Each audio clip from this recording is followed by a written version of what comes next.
our heads.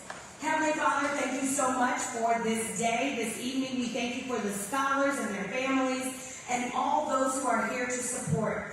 Lord, we ask that you would be with each scholar as they are presenting some very passionate news. That they are sharing something about equity and equality and something we know you care so much about. We ask that you would just help them with their nerves, that they may be at peace and deliver a powerful word.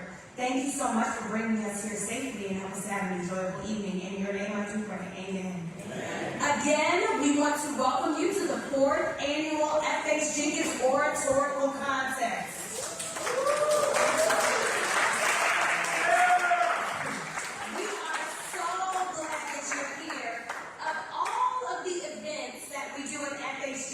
I must say this is one of the ones that impresses me the most because these scholars get up here and deliver a powerful word from memory. Now, I don't know the last time you all tried to memorize something or the last thing you took to heart. I know I would speak with my parents and I said, honestly, I think some of the last things I had to memorize were as a child. And the things that I remember to this day, my memory verses, the songs that I know, all of that, all came through my childhood.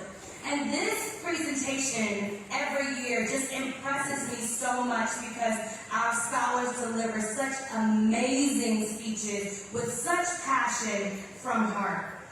Today, I'm here to introduce to you our MC for the evening. We have Miss Yolanda Beach joining us. She was born and raised in Nashville, attended TSU right down the street. She got a Bachelor of Arts and Science degree there. Wanting to further her education, she obtained a Master's in Media Management from Austin Peay University, solidifying her expertise in this field. Yolanda founded the Beach Firm, a media agency committed to serving clients with care and expertise. She also established the Beach Firm Foundation, which is a nonprofit organization supporting youth and uplifting communities. In addition to her work in the media, Yolanda is a licensed realtor dedicated to helping buyers and sellers achieve their real estate goals. Outside of her professional life, Yolanda loves to travel. Same. Above all, she values spending quality time with her loved ones and cherishes those precious moments. She also, it's not in the bio, is a grandmother of an F.H. Jenkins scholar and is a part of the F.H. Jenkins family. So without further ado, we want to welcome our MC, Miss Yolanda Beach.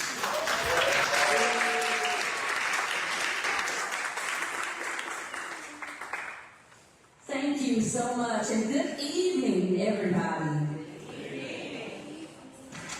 Ooh, we've got some wind up here.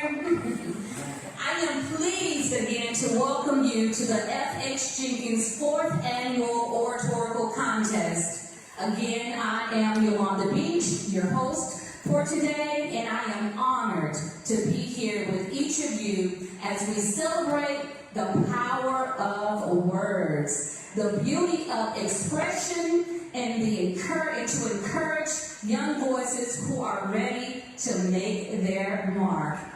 Today is more than just a contest. It's a celebration of confidence. Our participants have worked hard and are ready to share their thoughts, perspectives, and passion. So whether you are a parent, a teacher, a fellow student, a guest, we thank you for your support, and we want to uplift these incredible young orators. Let's encourage every speaker who steps onto the stage to remember that every voice here today matters.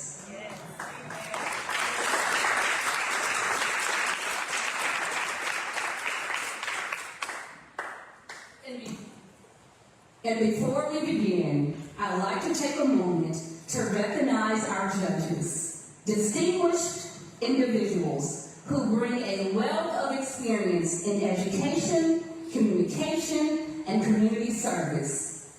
They are not just only here to evaluate, but to also uplift. Their presence ensures that every participant receives thoughtful and encouraging feedback to help them grow as speakers and thinkers. We have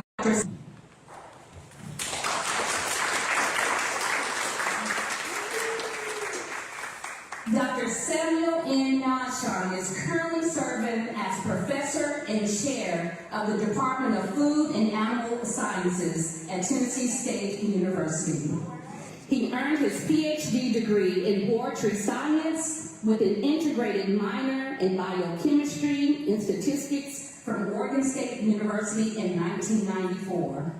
Professor Nashon's role as department chair is to provide leadership to the faculty, staff, and students, teaches animal science, poetry science, seminar, and thesis writing courses, and facilitates implementation of the departmental strategic plan. Professor Nashon has a great passion for research and teaching. His research is in poetry nutrition, geonomics, and his research program has mentored 50 plus high school students, 30 masters, and 10 PhD students. He has published 100 plus peer-reviewed papers in scientific journals in 3 book chapters. Wow. That's a feat.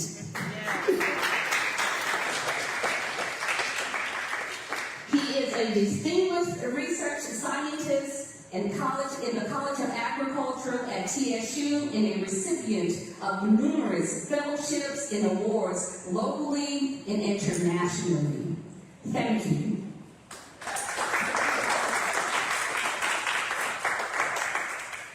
Next we have Mrs. Paula Major, a native of Houston, Texas. Paula began her career in mass media as a broadcast journalist, having graduated magna cum laude from Hampton University in Hampton, Virginia. Her journalism career spanned 3 decades, both in Houston and Nashville, Tennessee. Paula entered the book publishing industry in 1999 and retired in 2021 as senior editor for W Publishing Group, an imprint of Thomas Nelson, a division of HarperCollins Christian Publishing. Paula and her husband of more than 40 years have 1 adult son and a daughter in love.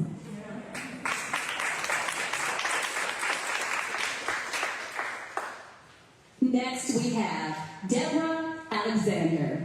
Deborah is currently the academic support specialist for the adult and distant learners at Tennessee State University, where she has dedicated over 22 years to supporting undergraduate non-traditional students. Her career at TSU began in 2002 as an administrative assistant in various departments, including physics and mathematics, research and sponsored programs, agricultural, science, and human sciences. She is actively engaged with both undergraduate, graduate students, and is committed to continuous learning, holding degrees in computer sciences, sociology, and psychology, and a Master of Professional Studies in Strategic Leadership. Presently, she is pursuing an EDD in Educational Leadership with a focus on higher education leadership.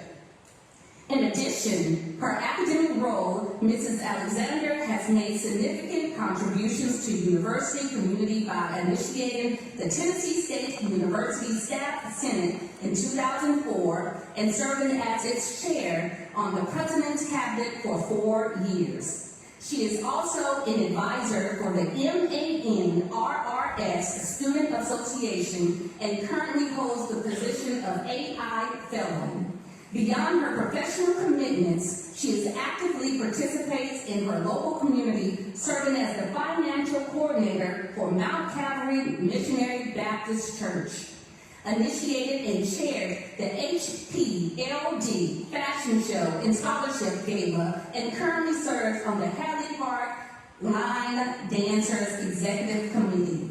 Her dedication to inclusion and community engagement is reflected in her belief that opportunities should be accessible to all. Everything we hear is an opinion, not a fact. Everything we see is a perspective, not true. And that's from Marcus Aurelius. As a society, we learned that we're all better off when everyone is included in the opportunities of this great nation. And that's from Edward Kennedy.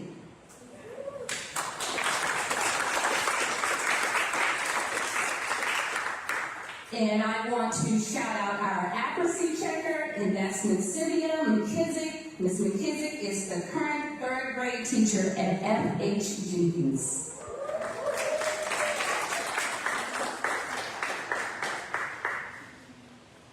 So without further ado, let's begin this exciting event. Again, welcome to F.H. Jenkins' 4th Annual Oratorical Contest. Let the words inspire and the voices rise.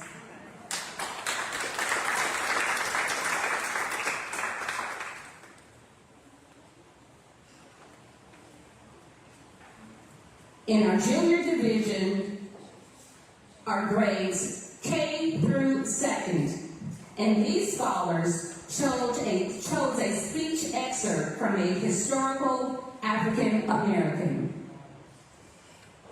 First, we have Carter Joe.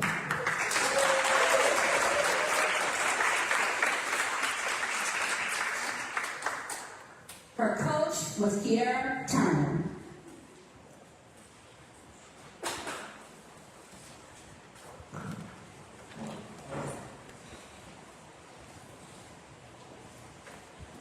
My name is Carter Joe, and I'm doing an excerpt from Nancy Gorman's poem, The Hill We Climb.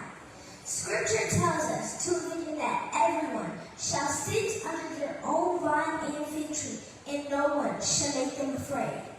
If we are to live up to our own time, then victory won't lie on the blade, but in all of the bridges we've made. That is the promise to Glade. The hill we climb, if only we dare. Because being American is more than a pride we inherit. It's the past we step into and how we repair. We've seen a force that will shatter our nation rather than share it, that will destroy our country if it meant to lay democracy. And that effort very nearly succeeded. But while democracy can periodically be delayed, it can never be permanently defeated. We will not march back to what was, but move to what shall be. A country that is bruised but whole, benevolent but bold, fierce and free. We will not be turned around or interrupted by intimidation, because we know our inaction and inertia will be the inheritance of the next generation. Our brothers become their burden. But one thing is certain: if we merge mercy with might and might with right, then love becomes our legacy and change our children's birthright. So let us leave behind a country better than the one we left. With every breath from my bronze-pounded chest, we will raise this wonder world up into a wondrous one. We will rebuild, reconcile, and recover every known nook of our nation and every corner called our country. Our people, diverse and beautiful, will emerge battered and beautiful. When day comes, we step out of the shade, aflame and unafraid. The new dawn blooms as we free it, for there is always light, if only we're brave enough to see it, if only we're brave enough to be it.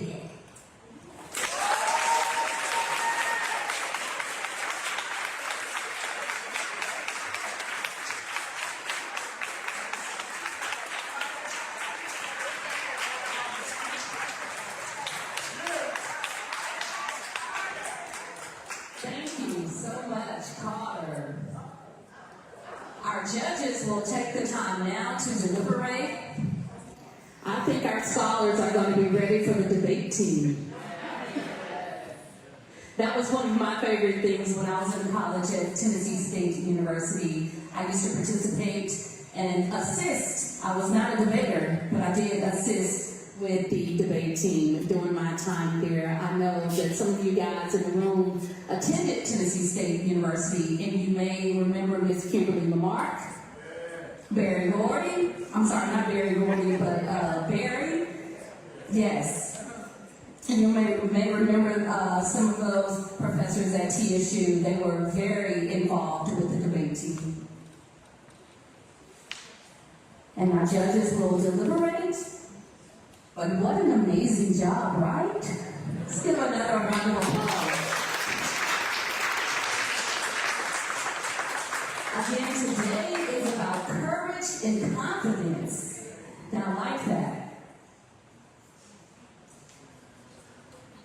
So again, these scholars that are participating now are grades K through second grade, who have chosen an excerpt through the historical African, or from a historical African American.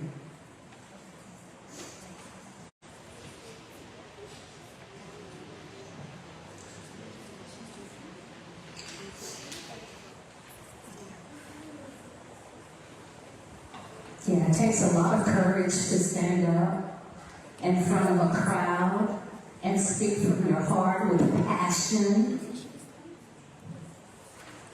And as we prepare, we want to continue to encourage our young scholars as they embark on new horizons.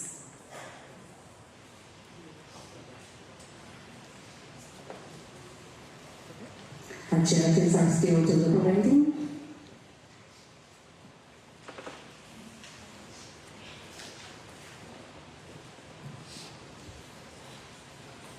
And while we wait, I just have been admiring. This is my first time in the Jubilee Hall room, and I am admiring the artwork here. As I shared with some of the people in the audience, I love the artwork around the art. It's beautiful. If you guys want to take a moment just to, look around. How many of you guys have been in this room before? Okay. How many of you guys are Fitz guys? All right. I knew we were going to have some Fitz guys in the room.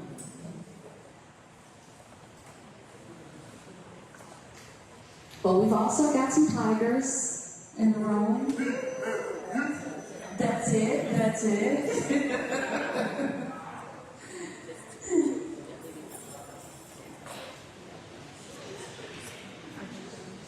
And judges are wrapping up their scores, tallying everything up.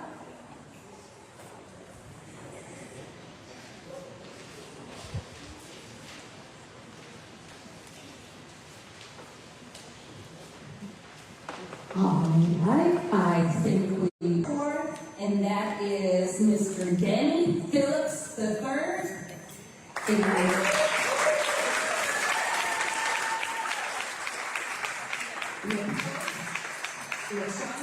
Phillips.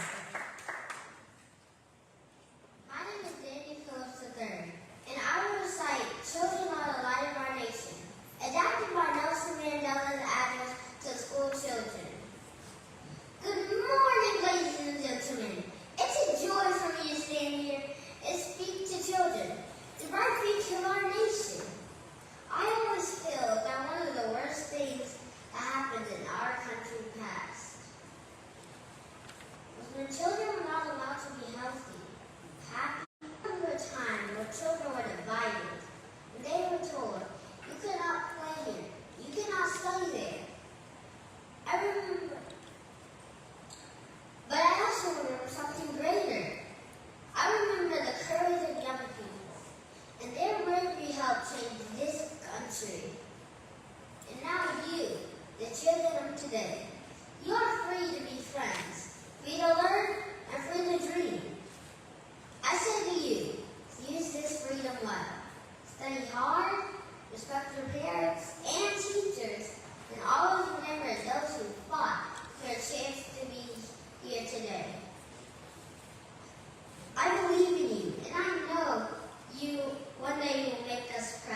job, Danny.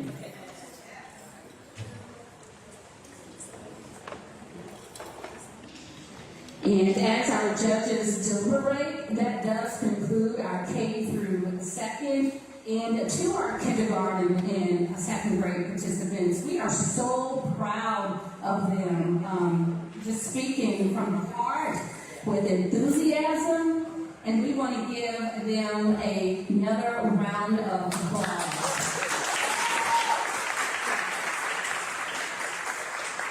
We have to remember the smallest voices have the most significant impact.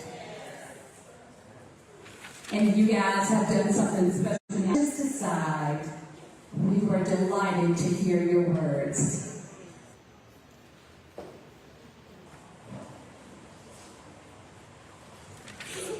Our judges are deliberating, tallying up their scores.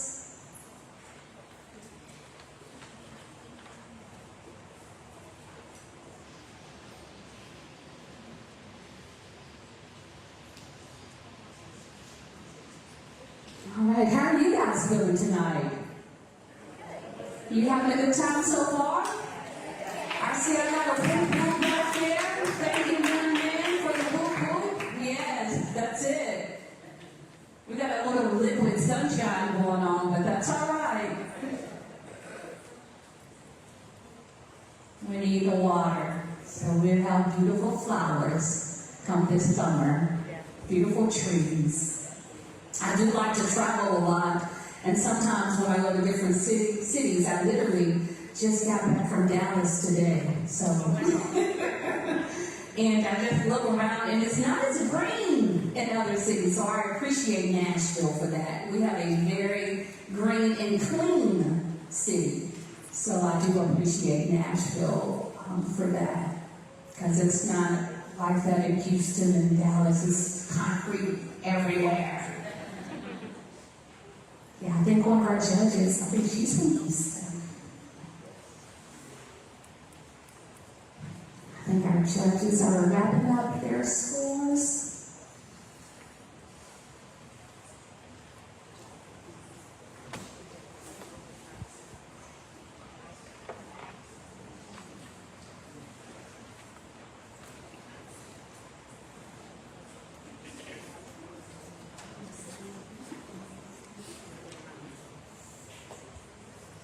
Next, we're going to hear from grades 3 through 5.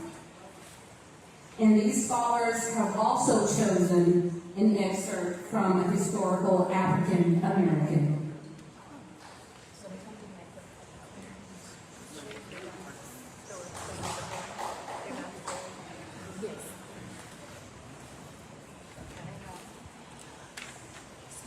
All right. And I think we are ready to begin with our next group. First, we have Xavier Jones.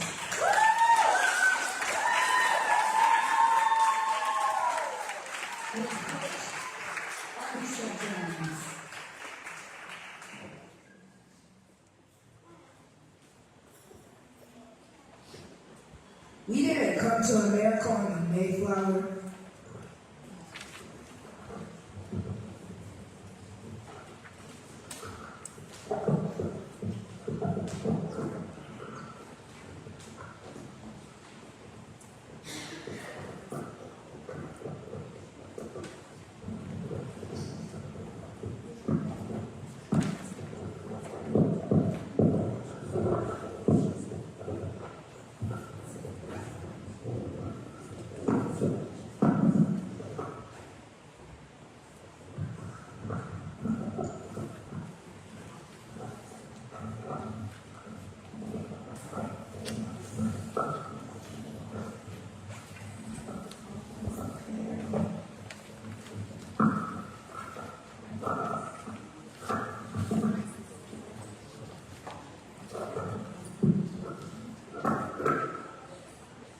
Hello, my name is Xavier Jones, and today I will be saying Malcolm X speechman's message to the grassroots.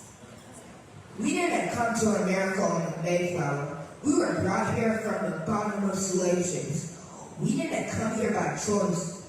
We were brought here in chains. They took our names, our languages, and our families, but they couldn't take our strength. We survived. We built. We endured. Today, they want us to believe everything is fine. They say we have rights now. They say we can go any place, go to any school, and be treated the same. But we still face unfair treatment.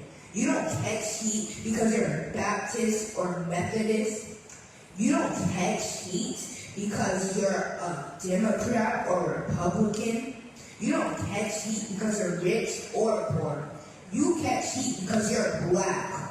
You catch heat because you're seen as lesser than. And it's time we stand up and change that. Some people say, don't cause trouble, just be quiet. But change doesn't come when you stay silent. Change comes when you speak out. When you stand together and when you move with power. We don't need anyone's permission to stand tall. We are not each other's enemies. It doesn't matter if you're from north or south. If you believe this or that. If you're dark skinned or light skinned. If you're black, your family.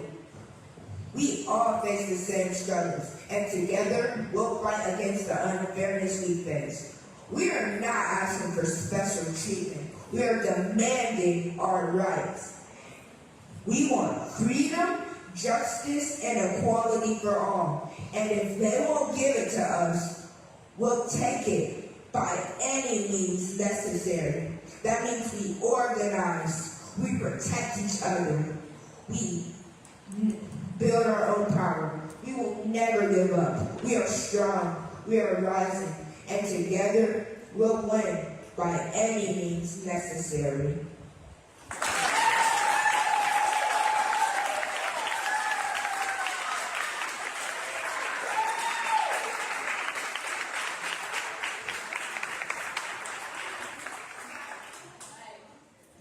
Thank you, Mr. Xavier Jones. Again, that's no small feat, speaking with confidence and bravery. Let's give the gentleman another round of applause.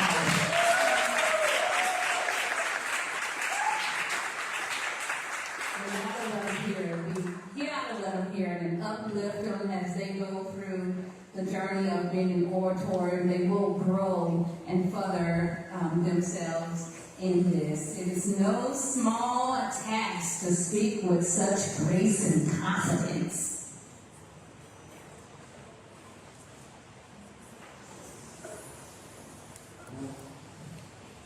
They've been working hard, preparing their speeches and speaking. Our judges are deliberating. So we'll give them a few moments to do that. Again, this is division grades 3 through 5, and these scholars have chosen an excerpt from historical African American.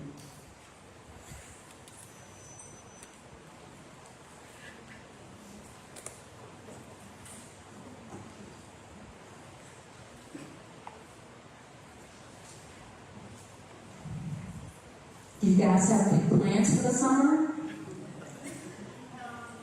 No. Is anybody doing anything fun and exciting? Already planned on the books?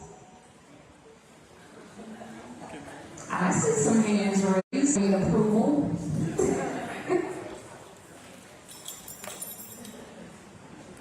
It's always the youngest one, making big plans. No transportation, no jobs, and always making big plans. I love it. They know what's going to happen.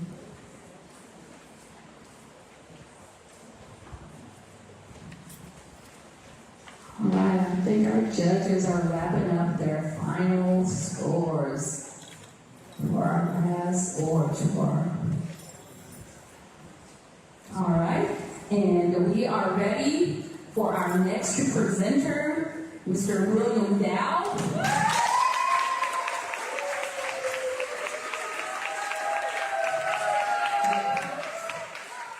Behind the Dow.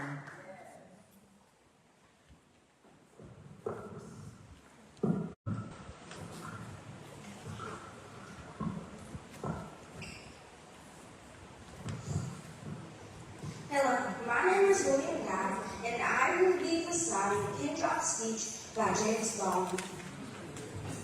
What is relevant about this is that whereas 40 years ago, when I was born, the question of how to deal with what is unspoken by the subjugated, what is never said to the master, of ever having to deal with this reality was a very remote possibility. It was in no one's mind when I was growing up. I was taught in American history books that Africa had no history, and neither did I.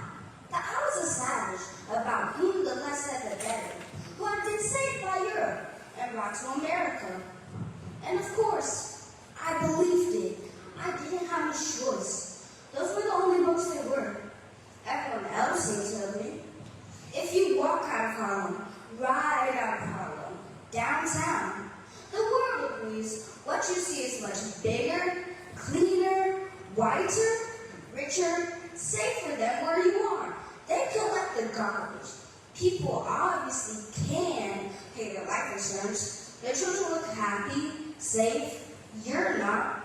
And you go back home, and it would seem that of course, that this is true. I mean, that of course, that it's an act of God. That this is true. That you belong where white people have put you. And it is only since the Second World War when there has been a counter-image in the world. And that image did not come about through any legislation or part of any American government, but through the fact that Africa was only on the stage of the world, and Africans had to be dealt with in a way that had never been dealt with before. This gave an American Negro a sense of himself beyond a savage or a clown. It has created and will create a great many conundrums. What is crucial here is that unless we can manage to establish some kind of dialogue between those people whom I pretend have paid for the American dream and those other people who have not achieved it, we will be. And at the end, the last is what concerns me the most. We are sitting in this room, and we all are, at least I like to think we are, relatively civilized. And we can talk to each other on certain levels so that we can walk out, at least on certain levels, so that we can walk out of here, assuming that the measure of our enlightenment, or at least our politeness, has some effect on the world. It may not. And until that moment, it is a terrible thing for an entire people to surrender to the notion that 1/9 of its population is beneath them. And until the moment comes when we, the American people, are able to accept the fact that I have to accept, for example, that my ancestors are both white and black. That on that continent, we are trying to forge a new identity for which we need each other. And that I am not a ward of America. I'm not an Aubrey Commissioner of Charity. I'm one of the people who built this country until this moment when there is scarcely any hope for the American dream. Because the people who are denied participation in it, by their very presence, will wreck it. And if that happens, it is a very great moment for the West. Thank you.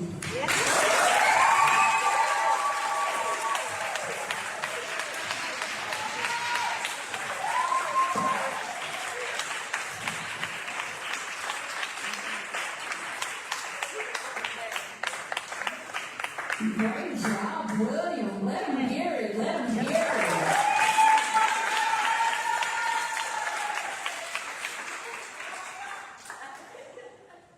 Great personality and voice. We'll give our judges a few moments to deliberate, but we've got to be proud of our scholars, what we're witnessing right here. It's all good stuff.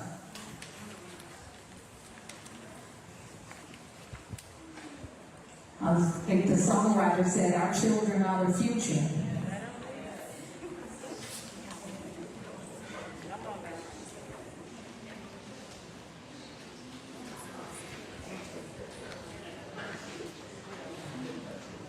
And I want all of the orators to know you guys should be proud of yourselves. You absolutely should be proud of yourselves and encouraging one another. And thank you for sharing your life with us. Take a few more minutes to deliberate. I think the rain may have stopped. It was so weird as we were coming in from Dallas. The sky was blue, the sun was shining. By the time that I got to the rideshare, it was a warning on my phone about severe thunderstorms. I'm like, what? What happened? Couldn't believe that. Just a matter of minutes. And then my mom is texting me hail that's coming down. I'm like, what is going on in Nashville?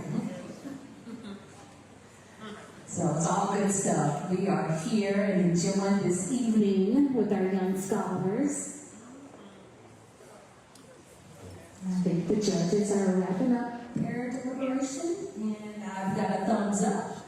So that means we are ready for our next orator. And we want to welcome Gabrielle Jones.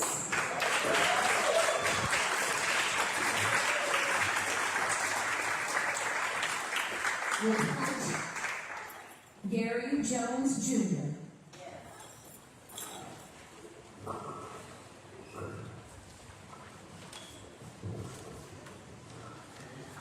Hello, my name is Gabrielle Jones, and I will be presenting a speech by Congresswoman Shirley Chisholm. This speech was made on May 21st, 1969. Mr. Speaker, when a young woman graduates from college and starts looking for a job, she is likely to have a frustrating and even demeaning experience ahead of her. If she walks into an office for an interview, the first question she will be asked is, do you type? There is a calculated system of prejudice that lines is spoken behind the question. Why is it acceptable for women to be secretaries, librarians, and teachers, but totally unacceptable for them to be managers, administrators, doctors, lawyers, and members of Congress? The unspoken assumption is that women are different. They do not have executive ability, orderly mind, stability, leadership skills, and they are too emotional. It has been observed before that society for a long time. Discriminating against another minority that blacks on the same basis that they were different and inferior, the happy little homemaker and the connected old darky were both reduced by prejudice.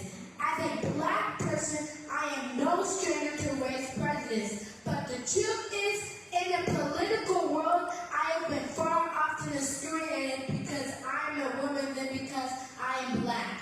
Prejudice against blacks is becoming unacceptable, although it will take years to eliminate.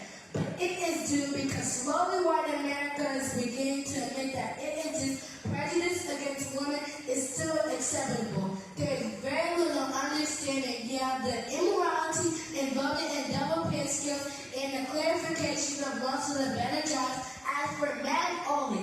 More than half of the population of the United States is female, but women occupy only 2% of the managerial positions. These numbers level tokenism. Yet no women sit on the AFL-CIO Council or Supreme Court. There have only been none now who hold the ambassador rank in Germanic Crops in Congress. We representatives, considering that there are about 3.5 million more women in the United States than men. Boss.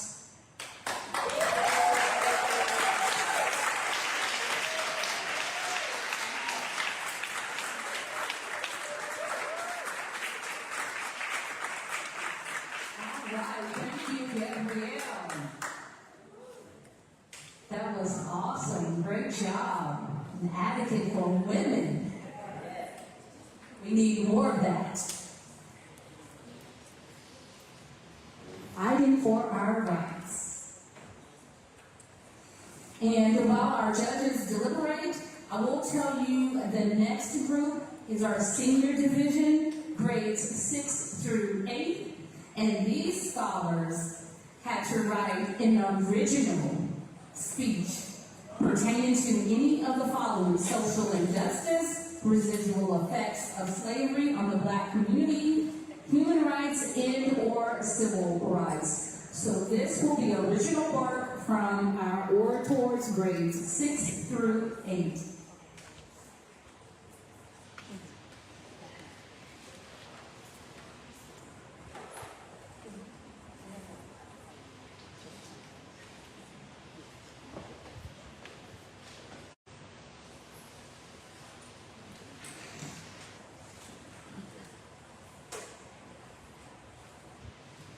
Are you guys enjoying the evening? Yes. I am having a great time and learning a thing or two. Things that we know but we just hadn't heard in a long time. So it's all good stuff.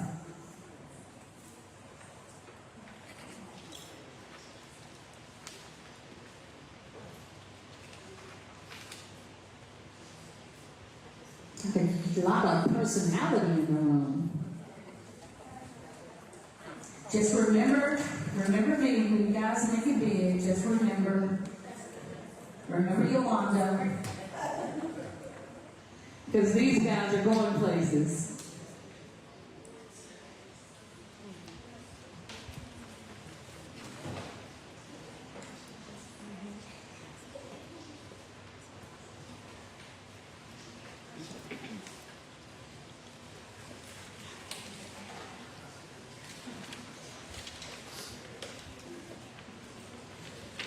All right, so I've got the thumbs up.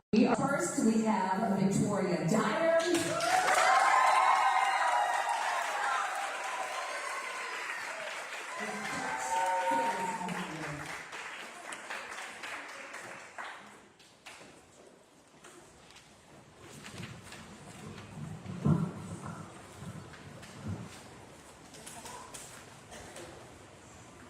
My name is Victoria Dyer, and my speech is entitled, "Is It Because I'm Black?"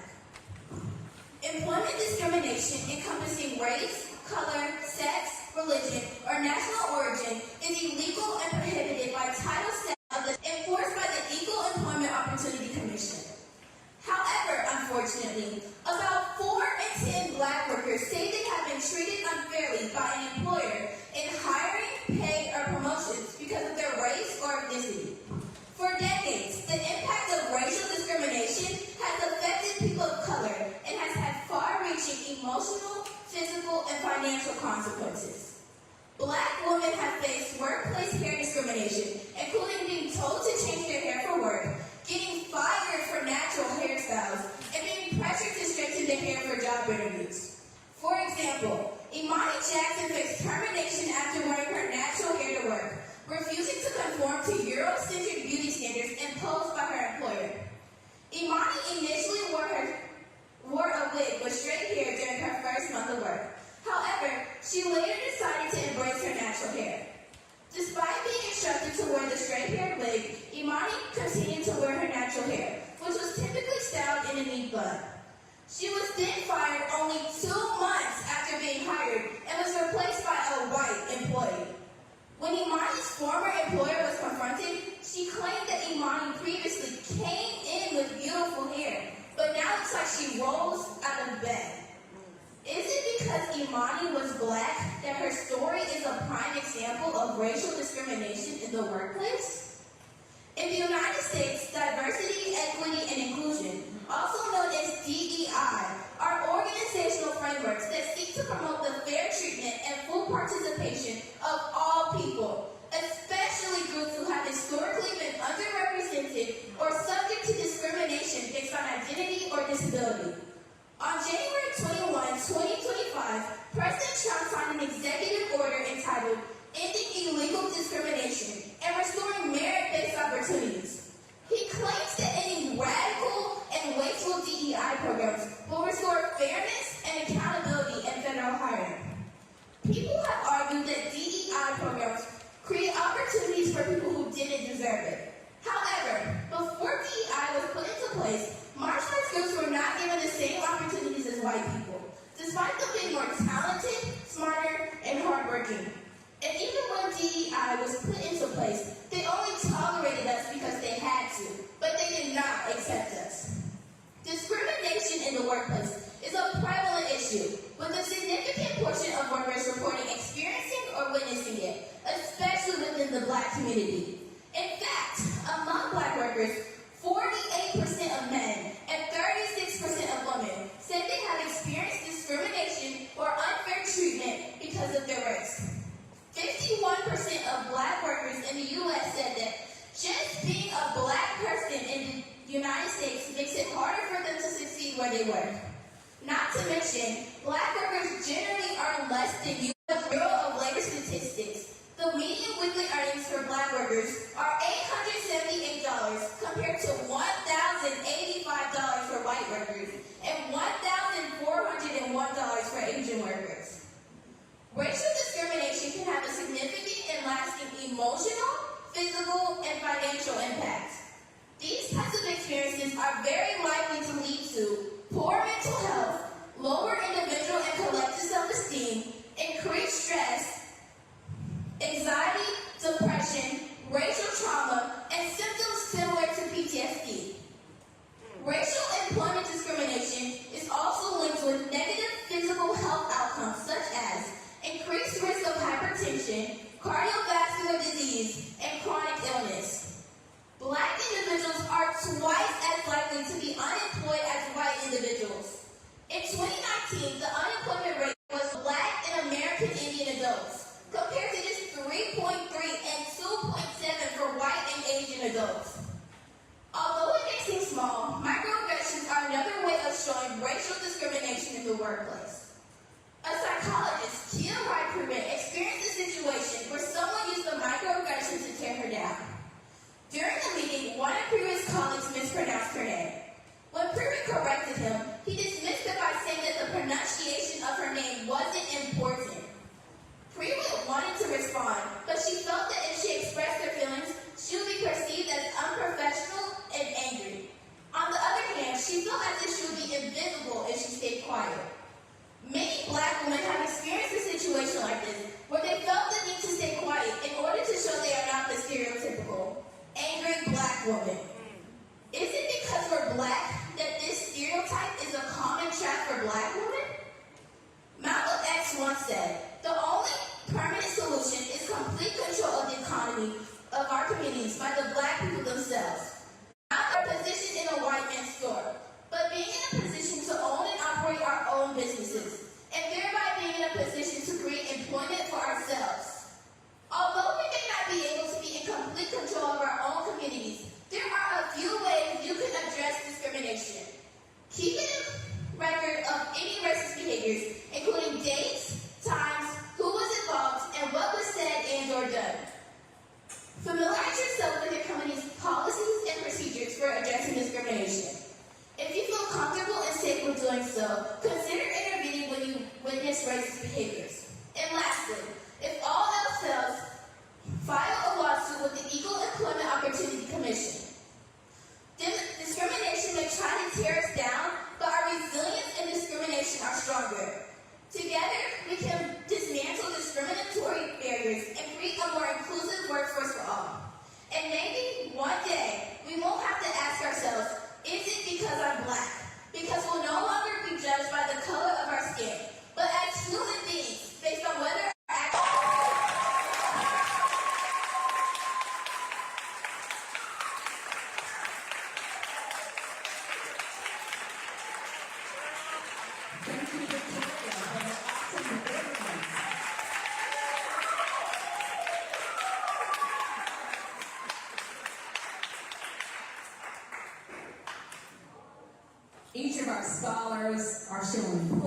grace, preparation, confidence. Thank you again.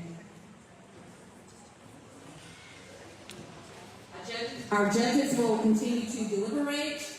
Again, this is original work. This is original work. Can we give a round of applause for that?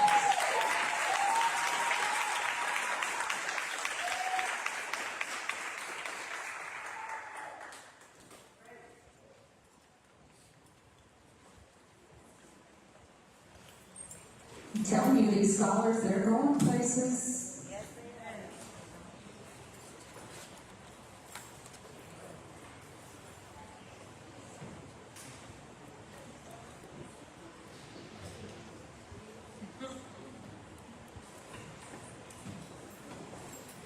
As our judges deliberate, I will tell you this original work is pertaining to social injustice, residual effects of slavery on the black community, human and or civil rights.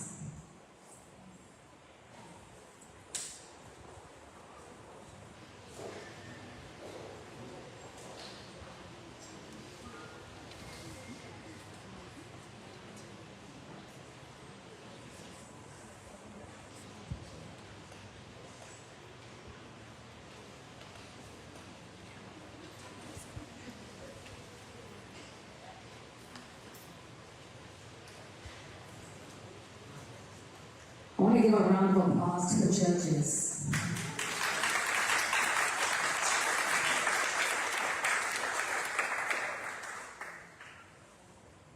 They are making tough decisions.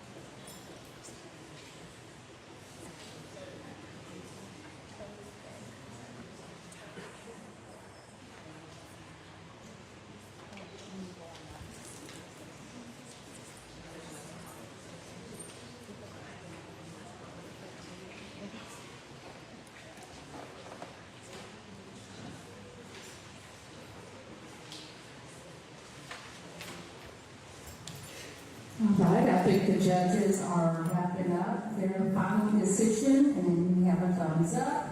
We are moving to our next orator, Miss Trinity Gardner.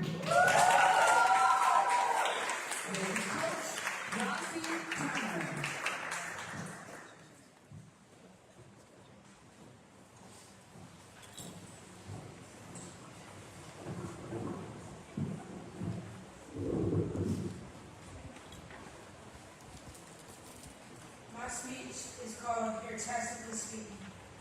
It's all about the hair. I mean, for girls anyway.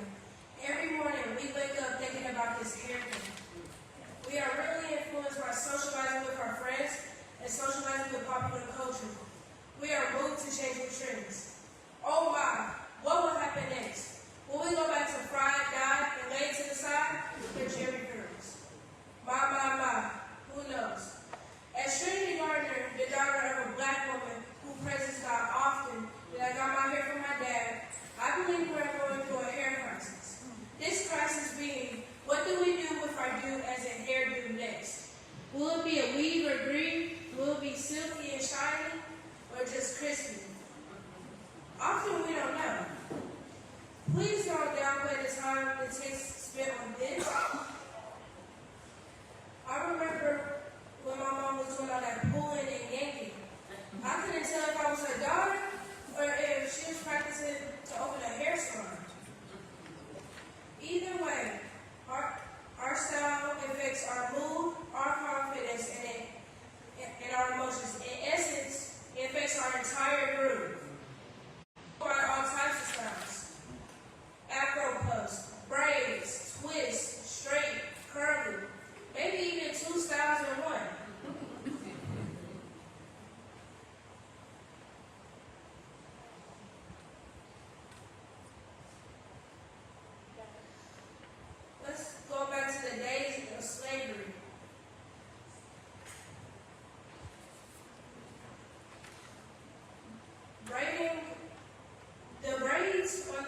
slaves' heads used to map out the plantation.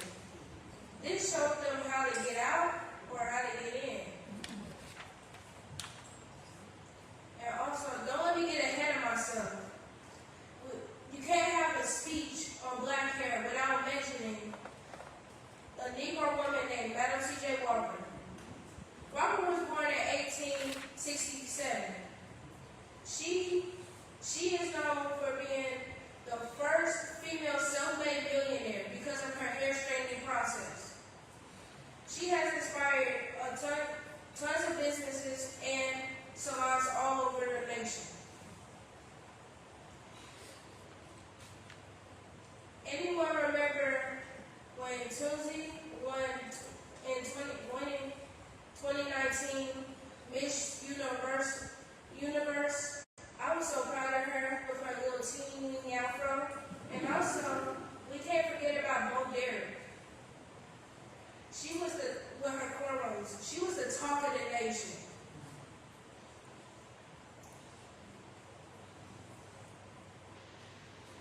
Controversy against black women's hair has caused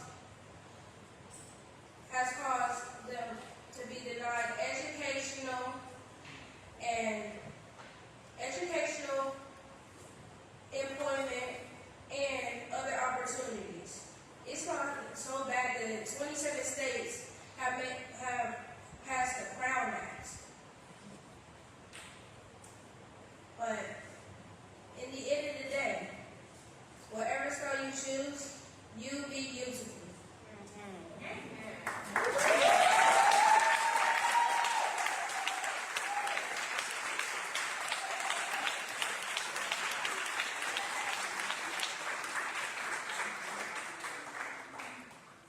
Thank you, Trinity.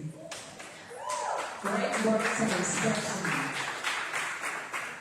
And I want to commend you, orators, too, for pushing yourselves to grow. That's what this is all about, growing, coming into your own. I know I remember some of those things she talked about, especially that prison colony. Yes. I hear the sound, but it was the grease. They had to have that grease on there in order to get that sizzling sound. Hold your ear. Hold your ear. That's it. I'm glad y'all remember those days. That's one thing about culture. Our culture. I don't care where you live, where you grew up, we've had the same experiences growing up in a black household with a black mom. You know what I'm talking about.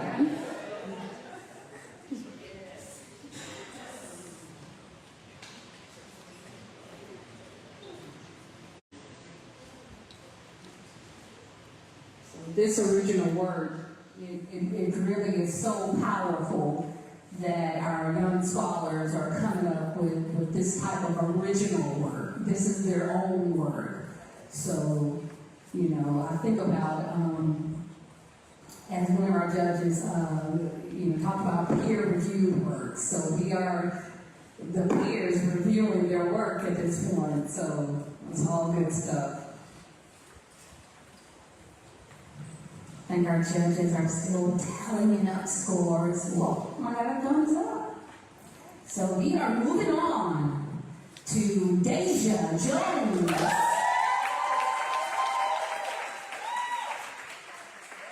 Coach Alicia Jones.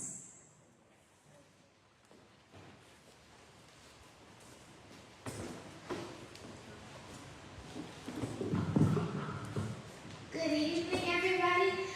My name is Deja Jones, and my speech is entitled Broken System. Black Americans are 7 times more likely to be wrongfully convicted of murder. That isn't a flaw, that's a crisis. This true statistic reflects a pattern in our justice system for years.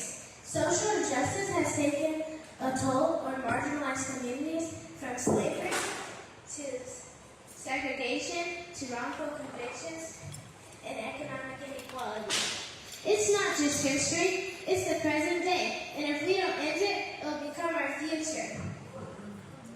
Social injustice can be found everywhere in our communities, even in the most ordinary places. It can show up in school, policing, and even employment opportunities. For instance, Black students are 3.5 times more likely to be wronged to be suspended. Additionally, resumes with white-sounding names have 50% more likelihood to get callbacks than identical ones with black-sounding names. That kind of systematic inequality isn't accidental. That's the result of choices, and it's our choice to undo it. For example, wrongful convictions, they don't just ruin lives. They expose deep cracks in a system that's supposed to protect us. This happens to millions of African Americans all over the world. Marvin Anderson, an innocent young adult, had to face this discrimination. A white woman was abducted and raped, and Marvin Anderson, being the only black man in town with a white girlfriend, was accused. He was sentenced to 210 years in prison, but 6 years later, the other crime suspect admitted to the crime. Nevertheless, the jury that convicted Anderson refused to vacate the conviction. So, Marvin Anderson contacted the Innocence Project. After hard work from trying to get sperm samples to getting access to DNA testing, they proved Anderson innocent. Even in the face of injustice,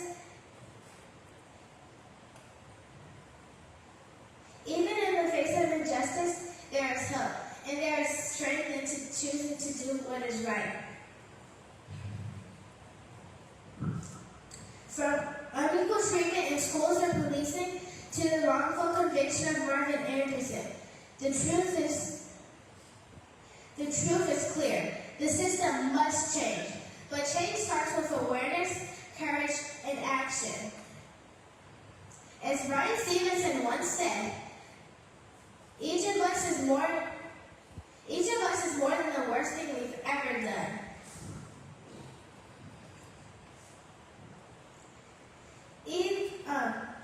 Social injustice, it doesn't fix itself.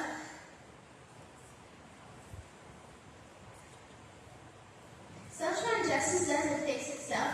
It takes people who care enough to do something about it. For me, that starts with learning about how the systems work and how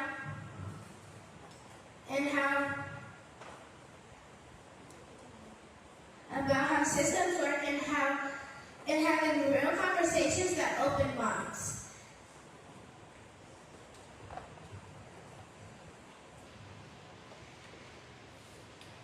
Change also comes when we support this project, where people work every day to free those who were never given a fair chance.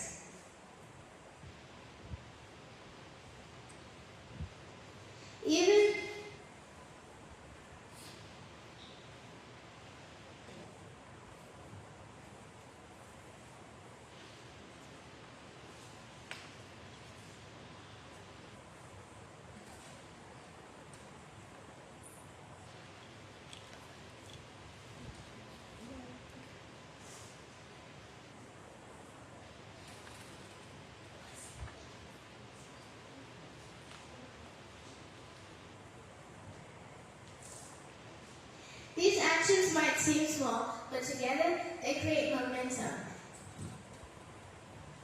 These actions show us that we're not powerless, we're part of the solution. Woo!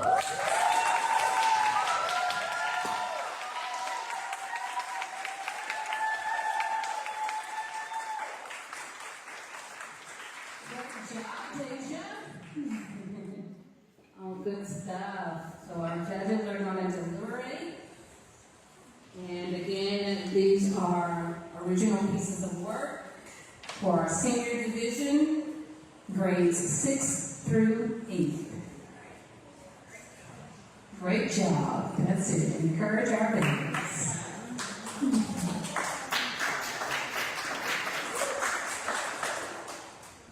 Each of our scholars are showing leadership tonight.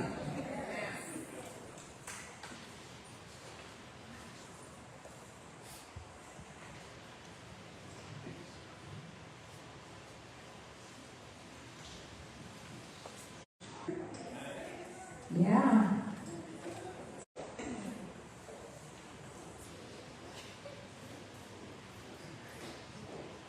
I want to encourage our scholars to keep using their voice to change the world.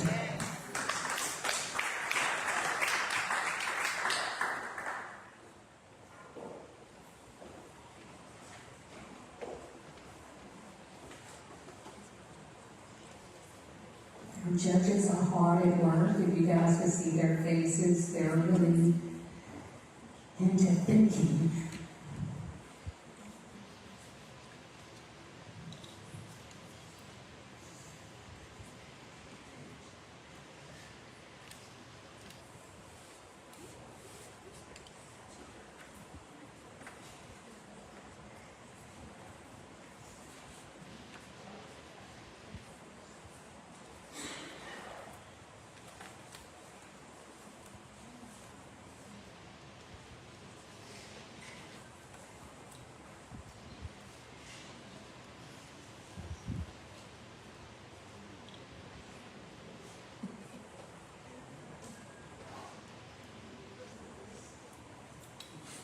All right. I think our judges are wrapping up final scores. And I do have a thumbs up. And we want to move on to Ziona Phillips.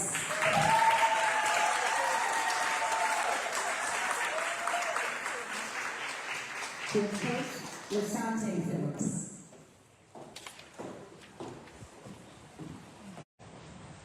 Good evening. My name is Ziona Phillips, and my speech is Oppression Stereotypes. You have ever thought that belonging to an ethnic leads to homophobia, sexism, racism, and ageism? Malcolm X once said, and I, for one, will join in with anyone. I don't care what color you are, as long as you want to change the physical condition that is on this earth today. I'll be talking about the oppression and stereotypes of African Americans in the U.S. According to the UNCF, in 2011 through 2012, 57% of African American students were provided with the science and math materials needed for college, compared to 81% of Asian American students and 71% of white students. James Baldwin once said, and the purpose of education is precisely this: as one begins to become conscious, one begins to examine the society in which he's been educated. As you would see, gender has also become a problem, and not just in the Black ethnic group, but in all ethnic groups. Gender has led to sexism, ageism, and racism. Black women are seen as a threat to people belonging to the white ethnic group, while Black women are seen as much less of a threat. Shirley Chisholm once said, the first Black woman to have made a bid for the presidency. Not as the first Black woman to have been elected to Congress, but as the first Black woman who lived in the 20th century and dared to be herself.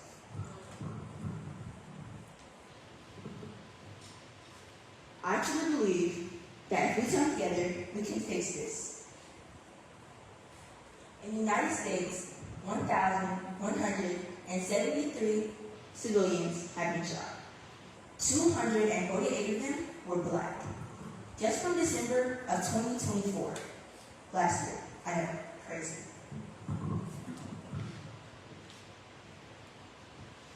In 2023, 1,164 fatal police shootings have occurred. In 2013, the Black Lives Matter movement was formed. This movement organized rallies, marches, and demonstrations in response to the killings of our Black brothers and sisters. In Ferguson, Missouri, in 2014, since Michael Brown was shot, police brutality has become a very important issue in the U.S. Amnesty International once said. In the USA, racist policing has led to the shocking deaths of George Floyd, Michael Brown, Breonna Taylor, Eric Garner, and many more unarmed black people. I don't want my future black brothers and sisters to grow up be seen as a threat, a gang member, a sex addict. I truly believe that if we stand together, we can fix this, instead of just living with these stereotypes on our backs everywhere we go.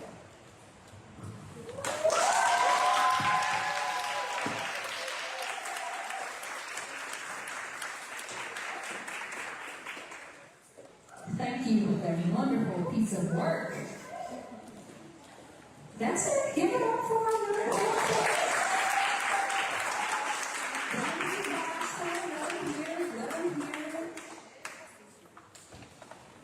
We want to continue to uplift them, let them know that they're doing a wonderful job in inspiring us.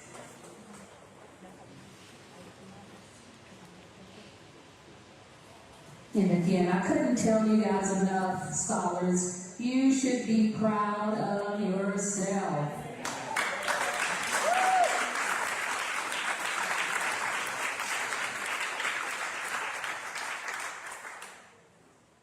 This is awesome.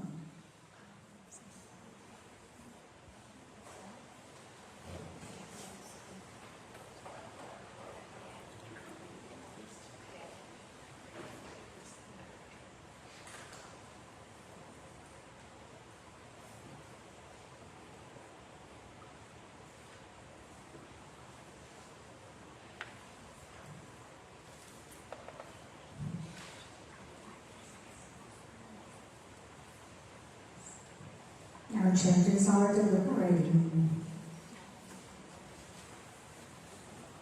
Are you guys amazed at how fast the time goes by as they grow up and come into their own? Unbelievable. I love watching it. All these little personalities growing into their own.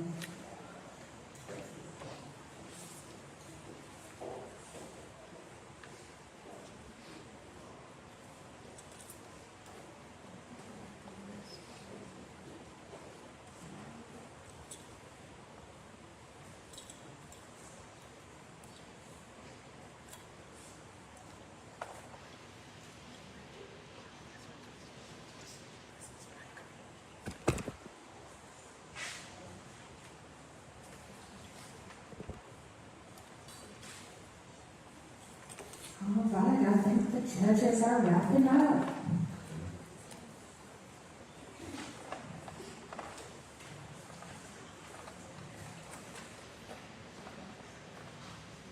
And we are ready for our final orator tonight.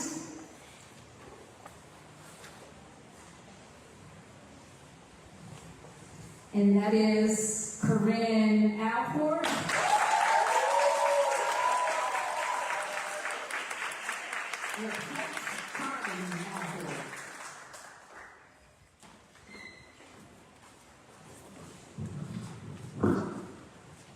Hello, my name is Corinne Alford, and my speech is entitled Runaways. My feet did not carry me away from home. I did not leave those I care for. Just because my location is unknown does not mean I am some sort of chore. I was a victim of a crime, not hormones that went wild. It doesn't matter the color of my skin. I was someone's child. My story will not reach the news. I did not just have a rough day. To be kidnapped is something I didn't choose. I am not a runaway. I wrote that poem because it relates to many African American children who go missing and are underreported, misclassified as runaways, and genuinely not talked about as much in the media as their white counterparts. Finding missing children should always be the top priority, not the color of their skin. Whether it's a conscious or unconscious decision, it is true that many people overlook African American children, which makes them less likely to be found. We need to attention to this issue, just like we need to call attention to all missing children. Data has shown that some law enforcement classify Black children as runaways due to racial biases and the lack of urgency they possess. In 2023, over 160,000 African American children were reported missing. Of those children, thousands of their cases were first classified as runaways. Due to the misclassification, those children did not receive Amber Alerts. And sadly, those children were never able to come home. Many people make the assumption that Black children who go missing from foster homes and low-income homes have simply just run away.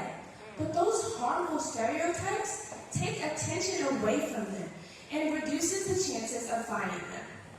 One reason why many Black children do not receive the same urgency to be found as white children is because many Black parents are afraid to go to the police.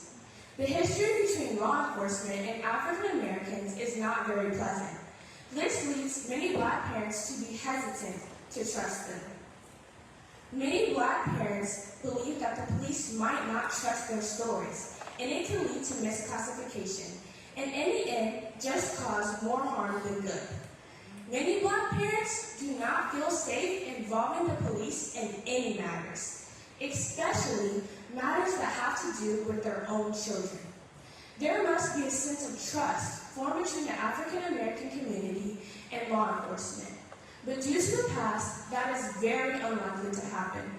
Or it will take much longer than the current amount of time has passed. One minority that suffers from racist stereotypes when it comes to missing children is African American girls. Many African American girls fall victim to adultification from law enforcement. They are statistically perceived to be seen as older than they actually are by many adults. It is shown that due to this, many people believe that they need less nurturing, less protection, and need to be supported less. Many Black and need to be supported less.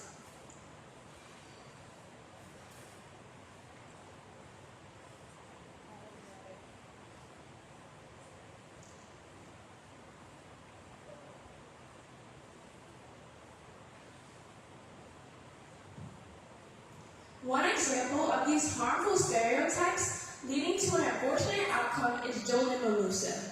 Jolyn Malusa was a 16-year-old girl from Virginia whose parents reported her missing on January 13, 2018.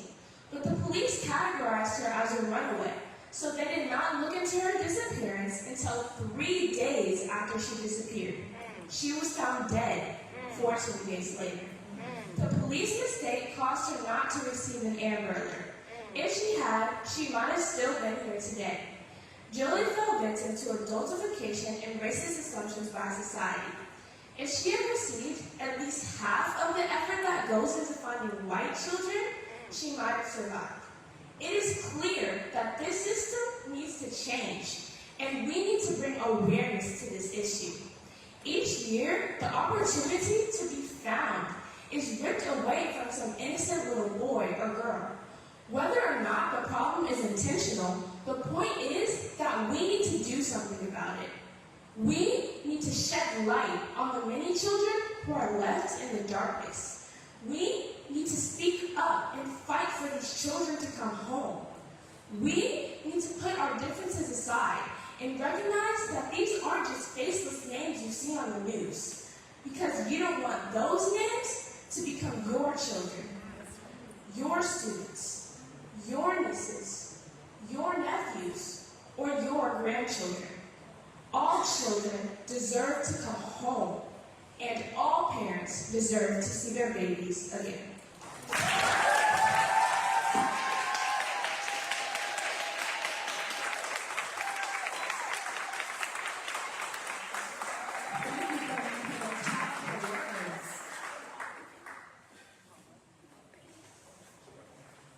And that was the final orator for tonight.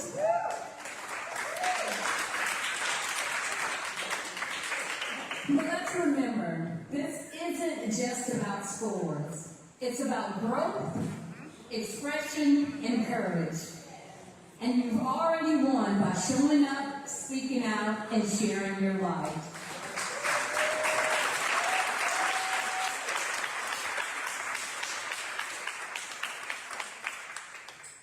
All right, audience members, let's keep the spirit of encouragement alive as the judges finish their tallies. Let's give a big round of applause for all of our amazing participants.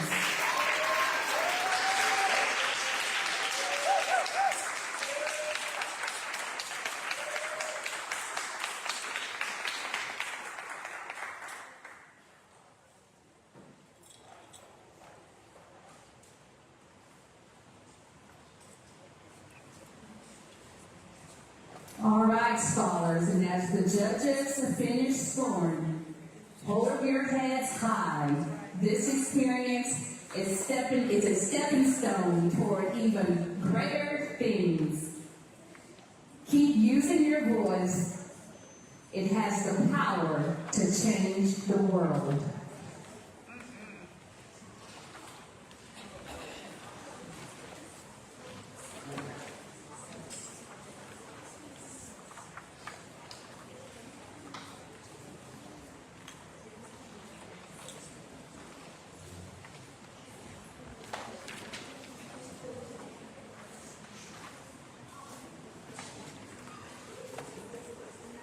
All right, and I think we're going to take a picture of all of the participants from tonight.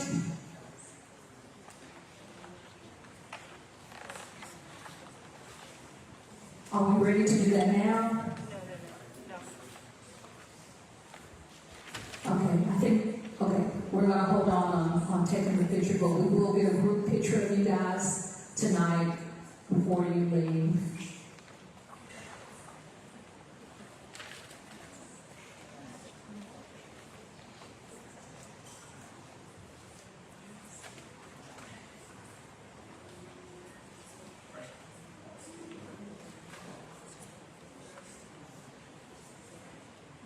Again, let's give a round of applause to the judges.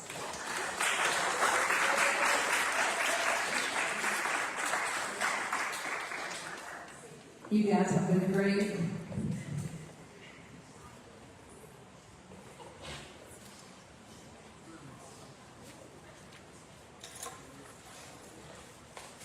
And I think our scores are in.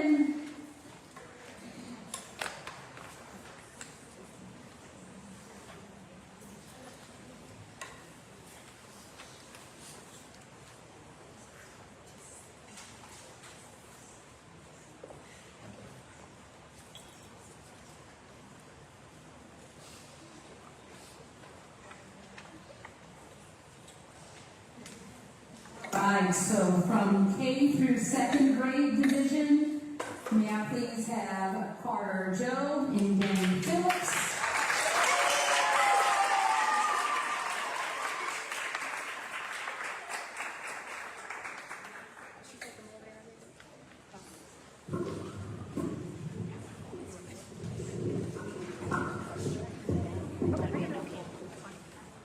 Right, again, thank you so much for participating tonight. You guys did great.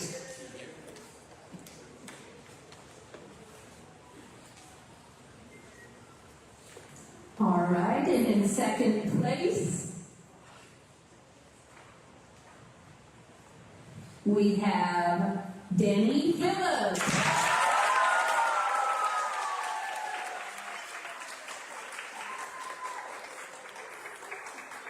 Congratulations.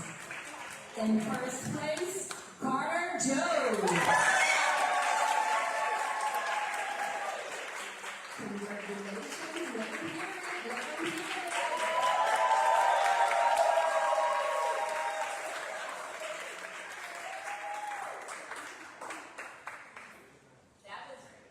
That was our junior division.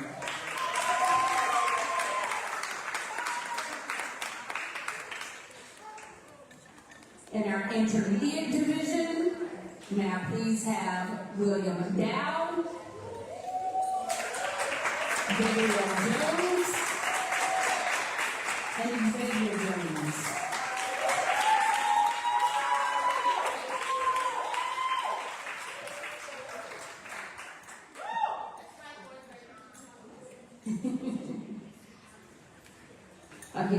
did an amazing job. Thank you so much for participating this evening. In third place, we have Xavier Jones.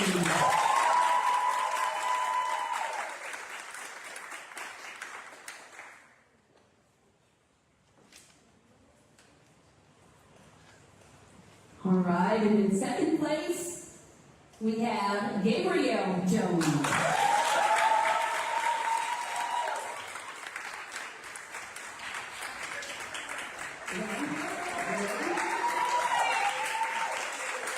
In first place, William Dash.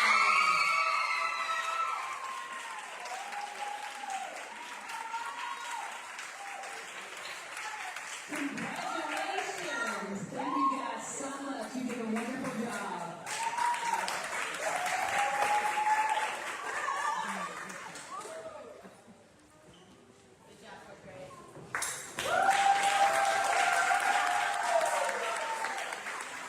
All right, in our senior division, Victoria Dyer. Trinity Gardner. Deja Jones. Zion Phillips. Corinne Albert.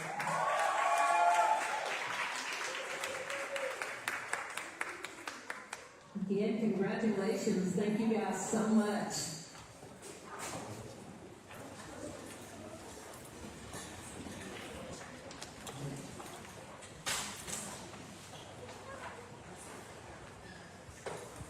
All right, in third place, Ziona Phillips.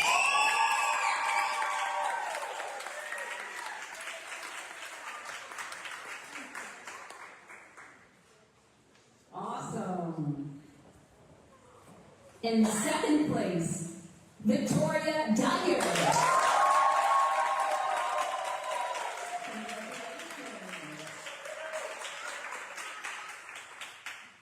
In first place, Corinne Albert. Congratulations. You guys are wonderful. Thank you all so much for participating tonight. That's it.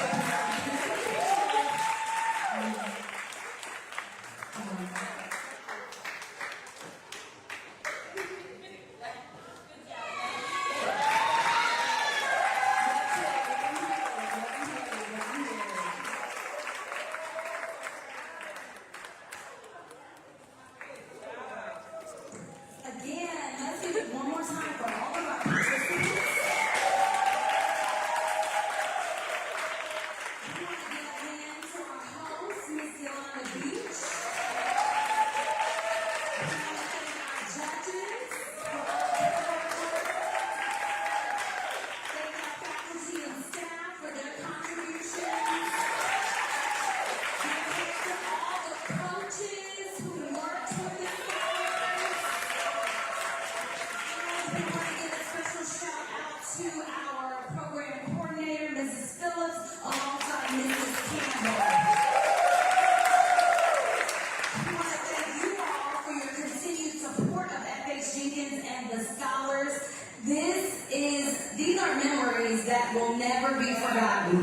You cannot go to just any school and be able to participate in activities such as these. One, in this nation today, where you can speak about injustice of your people. We at FH Jenkins, now I know this is not my oratorical contest, so I'm not going to do a speech, but I will let you know that at FH Jenkins, we will not give up diversity, equity, and inclusion. Thank you for coming tonight. We're going to talk more about that later. But thank you for coming this evening. It truly means a lot to these young people to see your faces in the audience tonight.